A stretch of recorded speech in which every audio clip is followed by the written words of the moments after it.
अजित पवारांच्या विमान अपघातावरून संजय राऊतांनी गंभीर टीका केली आहे। अजित पवारांच्या विमानाचा अपघात हा भाजपच्या ऑपरेशन लोटसचा भाग आहे का, असं संजय राऊत यांनी म्हटलंय। पाहूयात। अजित पवारांचा संशयास्पद विमान अपघात हा सुद्धा ऑपरेशन लोटसचाच भाग आहे का? ऑपरेशन लोटसचा भाग आहे का तो? अजित पवारांच्या विमानाचा अपघात हा भाजपच्या ऑपरेशन लोटसचा भाग आहे का, अशी शंका निर्माण करून राऊतांनी खळबळ उडवली। भाजप विरोधात बोललं की एकतर जेलमध्ये जातात किंवा जीव गमवावा लागतो, असा आरोप संजय राऊतांनी केला।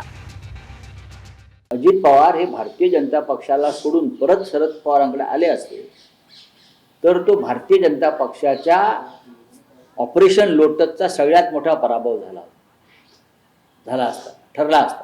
त्याच्यामुळे अजित पवारांचा संशयास्पद विमान अपघात हा सुद्धा ऑपरेशन लोटसचाच भाग आहे का, असा लोकांनी प्रश्न विचारलेला आहे। ऑपरेशन लोटसचा भाग आहे का तो? इतक्या निर्घृण पद्धतीने देशात राज्यकारभार सुरू आहे। कोणालाही आपल्या जीवाची शाश्वती नाही। जो भारतीय जनता पक्षाच्या विरोधामध्ये जाईल तो एकतर तुरुंगात जातो किंवा जीव गमावतो, अशा प्रकारचं वातावरण या देशामध्ये आहे।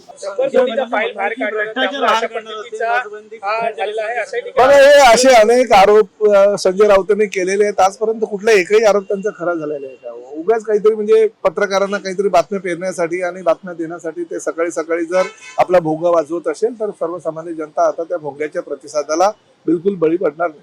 माननीय शरदचंद्र पवार साहेबांनी देखील स्पष्टपणे सांगितलंय की हा अपघात आहे, घातपात नाही।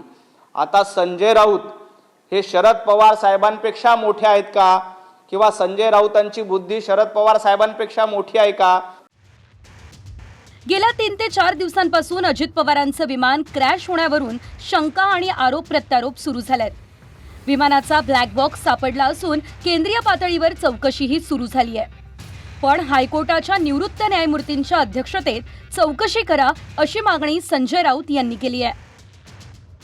मला असं वाटलं संसदेमध्ये या विषयावरती हा मुद्दा रेकॉर्डवरती आणला पाहिजे। मी तो आणला आणि मागणी केली की एक निष्पक्ष चौकशी। डीजीसीए वगैरे नाही, डीजीसीए म्हणजे यांच्या हाताखालचे सगळे प्रायव्हेट लिमिटेड कंपन्या आहेत। न्यायमूर्तीच्या हायकोर्ट न्यायमूर्तीच्या नेतृत्वाखाली एक चौकशी समिती नेमावी आणि त्याचा कालमर्यादेत निर्णय आणि अहवाल यावा, एवढीच आमची भूमिका। संजय राऊत यांचा भारतीय न्याय व्यवस्थेवर विश्वास नाही। ते जरी म्हणत असतील न्यायालयीन चौकशी करा अमुक तरुक, तरी उद्या कोर्टाने काय सांगितल्यानंतर ते म्हणतील की हे कोर्ट विकलं गेलेलं आहे।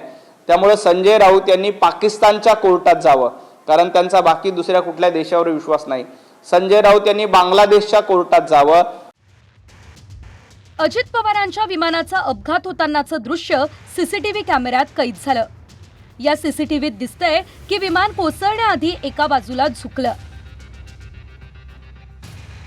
आणि विमान उलटल्यानंतर काही क्षणात विमानाचा स्फोट झाला।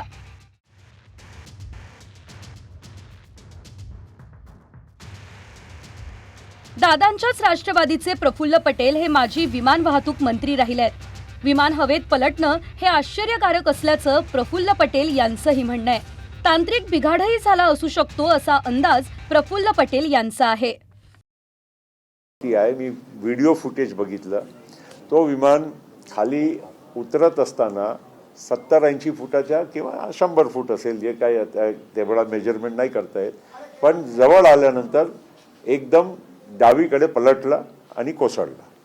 आता ते डावीकडे पलटणं आणि कोसळणं एक पार्ट आहे, पण पलटणं ते तर आम्हाला असं फारच आश्चर्य वाटते की असं कसं होऊ शकते। त्यासाठी 2 कारण महत्त्वाचे असू शकते। एक तर तांत्रिक बिघाड, विमानामध्ये एक रडार असते जिथे लेफ्ट राईटची दिशा ठरवते, त्यामध्ये काही मिस्टेक झाली किंवा एखादा इंजिन फेल झाला किंवा पायलट डिसओरिएंट झाले, काही रनवेच्या लाईनीच्या बाहेर होते। कारण जे व्हिडिओ आम्ही बघितलं ते साईड व्हिडिओ आहे। अपघात झाला त्यावेळी धुक्यामुळे अपघात झाला असू शकतो, असा अंदाज व्यक्त करण्यात आला। पण विमानाचे जे व्हिडिओ समोर आले त्यात धुकं वगैरे दिसत नाही आणि जर धुक्यामुळे लँडिंगला अडचण आली असती तर पायलटने लँडिंगचा प्रयत्न केलाच नसता। पहिलं वाटत होता की धुकामुळे उतरला की काही चूक झाली, असा नव्हता. कारण अनेक लोकांनी सांगितलं की त्यावेळेस, कारण व्हिडिओ फुटेजमध्ये काही धुकं दिसत नाही आणि व्हिडिओ फुटेज जवळचाच आहे.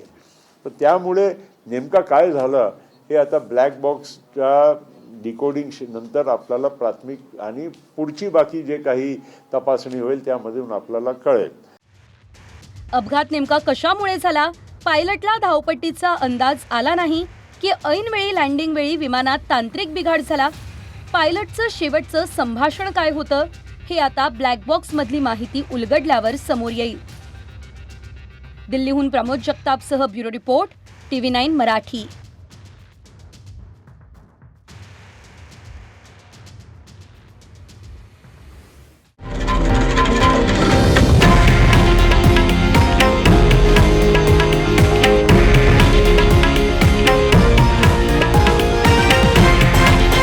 हे आहे देशातील नंबर 1 न्यूज नेटवर्क आणि आपण पाहत आहात TV9 मराठी, एकमेव.